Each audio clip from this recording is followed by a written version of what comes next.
तो आज हम स्टार्ट करने आ रहे हैं क्लास 11th केमिस्ट्री। पहला चैप्टर स्टार्ट करेंगे। इसमें सिर्फ इसका इंट्रोडक्शन पार्ट देखेंगे हम लोग कि some basic concept of chemistry है, तो अभी सिर्फ बेसिक कॉन्सेप्ट ही देखेंगे कि मतलब वो क्या क्या होते हैं। चैप्टर इसके बाद धीरे धीरे प्रोग्रेस करेंगे हम वीडियो बाय वीडियो। सबसे पहले देखते हैं हम लोग केमिस्ट्री की डेफिनेशन क्या दे रखी है यहाँ पे। It is a branch of science. इसमें बोला कि एक साइंस की ब्रांच है that studies the preparation, properties, structure and composition. इन सब के बारे में हम स्टडी करेंगे। ऐसे हमने मतलब तुमने अगर 9th-10th में ठीक से पढ़ा तो ये सब काफ़ी हद तक तुमने कुछ पढ़ ही रखा होगा। 9th क्लास में तो ये सारे टॉपिक हैं भी। देखो ये तो डेफिनेशन हो गई। स्टार्ट करते हैं मैटर से। मैटर क्या होता है? कोई भी ऐसी चीज़ जो क्या करता है, जिसके पास खुद का मास होता है, स्पेस ऑक्यूपाई करता है। ठीक है, it have mass and occupy space. ये वो चीज़ है। ठीक है, ये कुछ भी हो सकता है, पर जिसके पास मास होना चाहिए और स्पेस ऑक्यूपाई करता हो, कुछ ना कुछ जगह घेरता हो, उसको हम मैटर बोलते हैं। अब बात करते हैं प्योर सब्सटेंस क्या होता है। They have fixed composition. Composition का मतलब यह है कि जो भी हमारे पास यहाँ पे सब्सटेंस है उसमें सारी की सारी चीज़ एक ही तरह की होती है। मतलब कहीं पे भी कोई ऐसी मिलावट नहीं है। जैसे फॉर एग्जांपल, इसके एग्जांपल से तुम्हें ज़्यादा समझ में आएगा। जैसे कि हमारे पास जो एलिमेंट्स हैं हमारे, अभी एलिमेंट्स क्या है, वो प्योरेस्ट फॉर्म होते हैं किसी भी चीज़ की। जैसे कि हमारे पास एलिमेंट्स हो गए, प्योर सोल्ट हो गया, अगर उसका रेशो बाय मास फिक्स है तो प्योर सोल्ट हो गया। ठीक है, इनमें क्या होता है, जैसे एलिमेंट है, हमने बोला कि एक सोडियम का एलिमेंट है Na, ठीक है, या Na2, वो दोनों ही Na है, वो है Na ही, मतलब उसके अंदर कोई और अभी एलिमेंट मिला ही नहीं है। वो प्योर सब्सटेंसेस में जो भी चीज़ें हैं सारी की सारी फिक्स्ड कॉम्पोजिशन में और सारी की सारी वही हैं। ठीक है, तो उसको प्योर सब्सटेंस बोलते हैं। मिक्सचर की बात करता है जब हम दो चीज़ों को मिक्स करते हैं। ठीक है, इसमें क्या होता है, दे हैव वेरियस कॉम्पोजिशन। इसमें अलग अलग टाइप की होती हैं। मिक्स करने के बाद भी कई ऐसी होती हैं जो एक ही टाइप की रहती हैं, पर वो प्योर में नहीं। प्योर से थोड़ा अलग है, होमोजेनस से इसमें थोड़ा फर्क होता है। देखो होमोजेनस मिक्सचर क्या होता है। होमोजेनस मिक्सचर बेसिकली वो होता है कि दे हैव फिक्स्ड कॉम्पोजिशन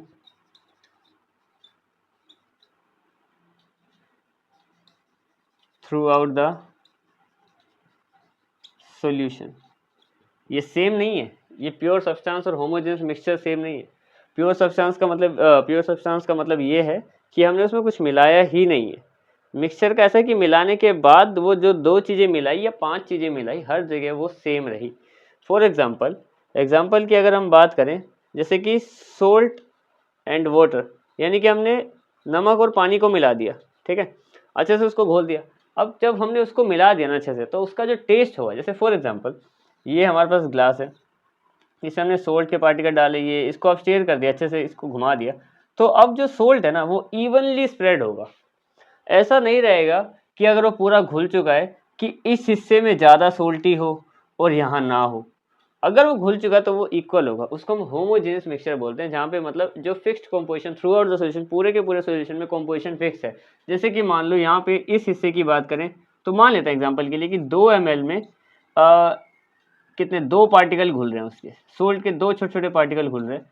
अगर एक जगह पे ये है तो यहाँ पे भी वही होगा, वहाँ पे भी, हर 2 ml पे सेम रहेगी प्रॉपर्टी। ठीक है, रेशो फिक्स रहेगा।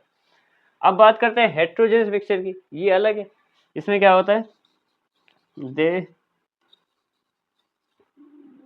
they do not have fixed composition।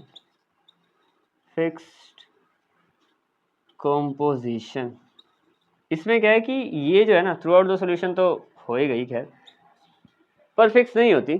सीधी बात ये है कि इसको कितना ही घोल लो, रहेगा ये वैसे का वैसे। जैसे for example oil and water. अब पानी में हमने तेल डाल दिया, उसको घुमाया, कितना भी घुमाते रहो, एंड में वो तेल ऊपर तैरेगा, गोले गोले बना के, पानी नीचे ही रहेगा। ये हेट्रोजेनस मिक्सचर का सिंबल है। उसके अलावा देखो, जैसे कि सोइल एंड वाटर, मान लो कि भाई मिट्टी और पानी को भी रख लिया हमने, कितना भी घुमा दिया मिट्टी को अच्छे से, वो पानी ब्राउन हो गया, लेकिन थोड़ी देर बाद मिट्टी नीचे बैठ जाएगी, तो वो भी हेट्रोजेनस मिक्सचर है कि वो मिक्स नहीं होना चाह रहे हैं आपस में। ठीक है, ये हो गया सीन। अच्छा, कॉन्स्टिट्यूएंट पार्टिकल्स क्या होते हैं? इनको मेकर्स बोलते हैं बेसिकली। मेकर्स, जो मतलब केमिस्ट्री जिनकी वजह से चल रही है, जो बनाते हैं, ठीक है। इनको याद रखने का तरीका मैंने रखा है एम, ए से एटम, बी से नहीं आयन, और एम से मॉलिक्यूल। अभी होते क्या क्या हैं इन पे ज़रा गौर करते हैं। देखो एटम बेसिकली क्या है, कोई भी चीज़ की फर्स्ट फॉर्म जो अभी किसी से मिली नहीं है। जैसे कि मान लो ये हमारे पास एटम हो गया, Na है, ये Cl है, ये एटम है, अभी मिले नहीं है किसी से, ठीक है। इन्हीं एटम में आयन का मतलब क्या होता है, आयन का मतलब चार्जेस कि कितने चार्ज है। Na की बात करें, Na एक्स्ट्रा 1 एटम होता है तो 1 पॉजिटिव रहता है, सबको पता ही है, ठीक है। या Cl पे कितना चार्ज होता है तो भाई Cl1 नेगेटिव रहता है, 17-18 को एक फुलफिल करने के लिए एक इलेक्ट्रॉन चाहिए। मैं किसी की भी बात करूँ, मैं Mg की बात करूँ फॉर एग्जांपल, मैग्नीशियम 2 चाहिए तो 2 पॉजिटिव, सबके पास कुछ ना कुछ चार्ज तो है, ठीक है। ये हो गया। नोबल गैसेस खैर उनका अलग कॉन्सेप्ट है, उनके पास चार्ज होता है, वो 0 चार्ज पे रहती है। अच्छा ये हो गया एटम कि वो क्या है, मतलब कोई भी एटम जो 2 दिख रहे हैं उसको हम एटम से सिंबलाइज करेंगे तो इसको चार्ज लगाने की जरूरत नहीं है, लेकिन आयन के साथ सिंबलाइज करेंगे तो चार्ज लगाएंगे सबके ऊपर।